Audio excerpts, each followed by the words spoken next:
Hello again, good people. Thank you for tuning in to episode 21 of The Doc is In. Today's episode is going to be the first of three viewer requested videos. So, what I did was I went through all the videos, read comments, and I also just kind of checked social media, checked the emails, just seeing if anyone had sent anything that they wanted me to talk about. And so, of everything I got, I kind of combed through it and pulled the things that I got the most. So, today's episode is going to be the first of the viewer request series. So, yay. Today's episode is going to be talking about the aftermath of long-term breakups. I got a lot of questions around simply,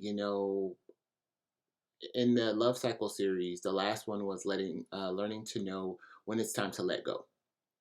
So when we're talking about letting go of long-term relationships or even short-term to some extent, there's a lot that goes into that. There's a lot in those dynamics, and for a lot of people, it's a very difficult change to make because it literally means like changing your way of life or changing everything within your family dynamic, especially when we're talking about things like divorce, especially if you have kids or something. Um, I kind of already told you my breakup story, but I want to go a little bit into what happens after the breakup occurs, okay?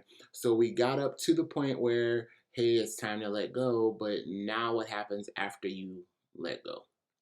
Okay. As I mentioned, I was in a long-term relationship and it ended. I think the ending was a long time coming, so it wasn't terribly abrupt, and it was something that I felt needed to be initiated. And so, I'm coming into it from the perspective of the person who said, "Hey, maybe we should, go a different direction." But at the same time, it still does affect you in the long term, and I'll talk about how. So, first off, let's say this. For those who are like myself, who are overachievers, you tend to pride yourself on being successful at the things that you attempt. So, be it, school, be it professional, whatever, you always want to be the best at something.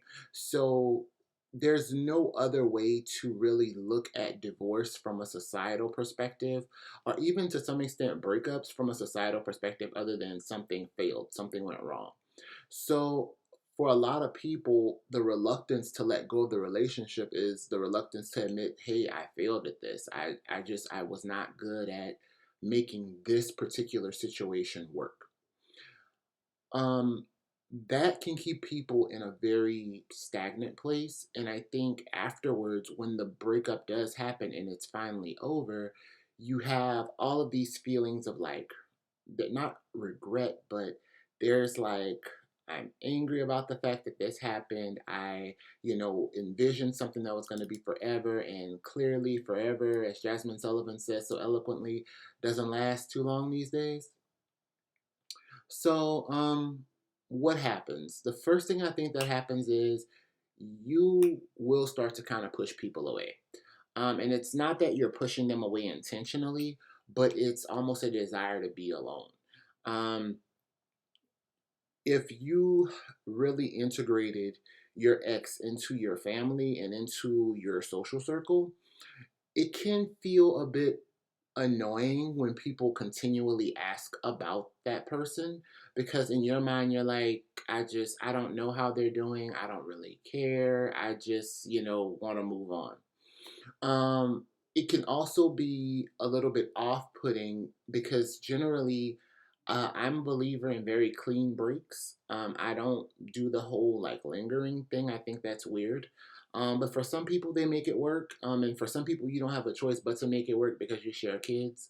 Um, but when there's nothing that really should tie the two of you together, I believe in clean breaks. Like, I'm not going to reach out to your friends, I'm not going to reach out to your family, and I would want vice versa. And the reason for that is I don't see a reason to kind of keep dragging old things along. I believe that if you're starting anew, then start new. Don't drag in all this old baggage and whatnot from previous relationships. And plus, it makes whoever you're gonna be with in the future, it can kind of make them a little uneasy and a little bit weirded out by the whole situation. Um, but I think, with the pushing everyone away, there's a part of you I think that needs to heal. And when that happens, it feels like it's best to do that by yourself. Um, the second thing that tends to happen, and it can really go forward with you if you don't address it, is simply that you will believe that everyone is always out to like hurt you. So you become very, very vigilant in new relationships and new dating scenarios because you are attempting to curtail that thing, whatever that is, that thing that happened in the previous breakup. So it's like, I'm not going to deal with anybody who does this, who does that, who does this, who does that. And I mean, you have some people who get really like overly cautious, and it's like if they have the same zodiac sign, then no. If their names start with the same letter, no. I'm sorry to tell you that means nothing in the grand scheme of things, but um, do it feels good for you. Um, the bad part about fearing that people will hurt you is you'll bypass people who are worthwhile, and you'll bypass really cool people because the one thing that you're doing is you're focusing on the person who hurt you or the person who gave you this unfounded fear to start with. I mean, ultimately, you have to decide if it's worth it to take the risk. Now, I'm not saying be frivolous or just go out and jump out the window every time you meet a new person, but it's worth it to at least give them a chance. Remember, you're not perfect, and neither are they. But the question becomes: are they willing to work on it? Are you willing to work on your imperfections as well? Can you see like the part that you play in everything as well? The last thing that happens is you begin to really doubt people when they tell you that they love you. If you've been with somebody for 3 plus years, I'll put it like that, 3 plus years, and this person said it often or whatever, and then everything kind of goes haywire, you begin to wonder, well, did they ever really love me? Um, and the problem with that is, I think people will overlook the good and just focus on the negative aspect. And the thing about that is, there was a time where I'm sure that if they said it, they meant it. But over time, if you're not constantly working to renew the feelings, if you're not constantly working to evolve together, then what tends to happen is people grow apart. And when they grow apart, it's kind of like, yeah, they're saying I love you more so out of habit, I think, than out of any necessarily romantic feelings, because it begins to feel like I'm saying I love you, and I do, and I love you because of more generalized reasons. I love you because of maybe what you've been in my life, or I love you because I share a child with you, or whatever the case may be. And you may have love for them, but you're no longer in love with them. And I think when you had a long term breakup, what ends up happening is when people say it, you really doubt them because it's kind of like, do you like you don't even know me? You haven't known me that long. Like, why do you love me?